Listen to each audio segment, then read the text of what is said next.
11 bulan telah berlalu setelah Rusia untuk pertama kalinya meluncurkan serangan militer ke Ukraina. Hingga saat ini belum ada tanda-tanda perdamaian antara keduanya.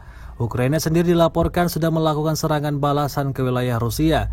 Kiev juga dilaporkan mulai telah memukul mundur pasukan Moskow yang berada di selatan dan timur. Tak habis sampai di situ, di daerah Bakhmut sekelompok tentara Ukraina kembali melancarkan aksinya dalam menembaki posisi pasukan Rusia. Rekamannya ramai beredar di media sosial Telegram pada Rabu 7 Desember 2022. Tampak dalam rekaman aksi baku tembak antara tentara Ukraina dan tentara Rusia tak terhindarkan. Pada akhir rekaman terlihat salah seorang prajurit berbaring lemas di dalam mobil dan diawasi oleh militer Ukraina.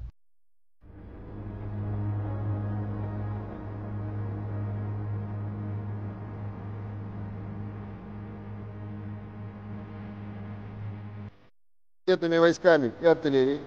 За сутки нанесено поражение 69 артиллерийским подразделениям Вооруженных сил Украины на огневых позициях, живой силе и военной технике в 187 районах.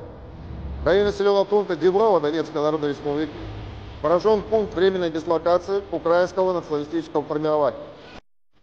В районах населенных пунктов Григоровка и Марково Донецкой Народной Республики уничтожены две противорадиационные станции контрбатарейной борьбы производства США. В районе населенного пункта Новоалександровка Запорожской области уничтожен склад боеприпасов и ракетно-артиллерийского вооружения Вооруженных сил Украины.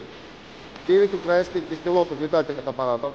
В районах населенных пунктов Шитловка, Краснореченская, Гончаровка, Луганская Республика, Старомайорская, Кирилловка, Никольская, Новотроицкая, Благовещенская, Ягодная, Харьковская область.